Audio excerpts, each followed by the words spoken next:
Hey folks, Siam here. Kids are asleep, so I'm whispering it a little bit. But yeah, I just thought I'd put some thoughts to a video, and if you're, I guess, looking at me for what's Kaspa going to do next, what's the next price point, I'm afraid this video is going to confuse you even more, because to be honest, I am slightly confused myself. And that's, I guess, the game of trading. Sometimes when like technical analysis and charting can really help you, get it bang on. So for example, a couple of weeks ago, I posted this video where I said if I'm right, Kaspa should break out north and hit 15 cents by mid-December.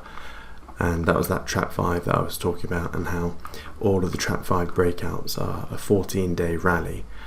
And that I was, so, and I was talking about all these patterns. Well, guess what? We had that breakout, and as I said, all the previous trap 5 breakouts are 14 days. This one was 15 days, so I was out by a day. Now the reason I'm slightly confused is because my own models are contradicting themselves. So obviously I created this logarithmic regression band, and I haven't adjusted these. Okay, so these projections I have not adjusted, and you can see that the price action is pretty much bang on almost. So there's a part of me that's actually thinking, wait a minute, this little hiccup over here is actually very similar to this hiccup over here, and that we've potentially got one more move up. Also, if you were to draw, I guess, the mean line in this regression band, it would be something like this. I wouldn't be surprised if, this is pumped through it, and a pullback to that mean line wouldn't go amiss before moving back up. So there's a few other things, all of these things are slightly conflicting, and I guess we haven't got towards the top end of this regression band. So that's, I guess, some positives. But I guess some of the concerns I have is I think we've potentially hit the end of the cycle. So if you look at this linear chart one that I've got here, I guess it's a bit simpler to see. So we've got the trap 5s. This one was only 112% breakout. This was 198, and this one, guess what? 198, pretty much bang on, almost identical. And as I said, 15-day breakout, and the rest are 14 days.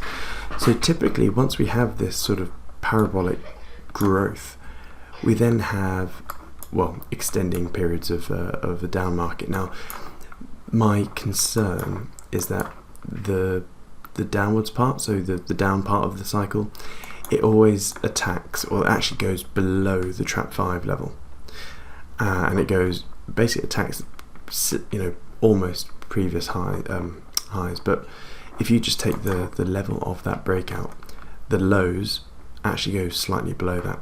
So that's a 33-day bear or down move, so to speak. This one was almost 2 months, but again, that low was below the trap 5. And so when I'm looking at this, and if I was to, because I have that extending cycle theory where it was a 2 month, 4 month, 8 month, this would be the end of this 8 month cycle, and then every cycle from now on will be a 12-month cycle, based on the previous videos. But so if that is correct, what does it mean? It means if we have, a move back down to just below, the trap 5, let's say it's over, let's say it retests, I guess, the high over here, that's a 72% drop. That brings us back down to 4 or 5 cents. Now, the reason I'm struggling to accept that, even though it is my model and my thinking, is that all of these sort of bear markets, or all of this movement here, has been in the middle of a bear market pretty much, and we're now about to enter a new phase, which is, obviously the bull market for Bitcoin, and everything else really. We've got the ETFs that are about to be launched. We've got all sorts of I've lost a December line here for some reason. I'll fill that in later, but yeah, we're heading towards the halving. The ETFs are going to be launched in a couple of months, or at least the approvals to, and so we're now basically by definition, from cycle low to cycle high, we are in the middle of a bull market. In fact, we're probably a third of the way through, but the public only wakes up, in this part of it. So there's a lot of tailwind behind assets at the moment, especially Kaspa. There's a lot in the pipeline that's incoming. We've got the ledger approval. Binance has just done this futures contracts, which means spot is just a matter of time. So with all these headwinds, and 10 BPS, that's on testnet at the moment. When that comes out on mainnet, yeah. So as I said, I'm going to hold my hands up here. I actually don't know. I see a lot of questions coming my way. Where do you see it going, Simon? Well,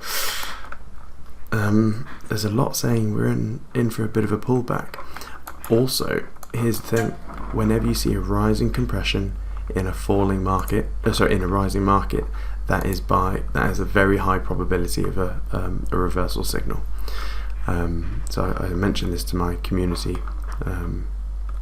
earlier, and it looks like this rising compression is playing out. So, and the technical, I guess, fulfillment of this rising compression is that price goes to the base structure. So it's either this level or this level. It's a bit rough. So I guess sort of price around 10 cents wouldn't be amiss, or even if it's just so I guess 10 to 11 cents really for a bit of a pullback.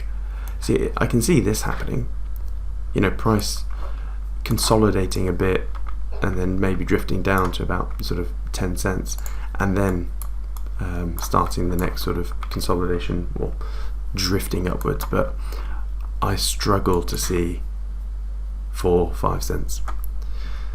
So yeah, hopefully that helps. A lot of conflicting opinions there, but I hope it helps.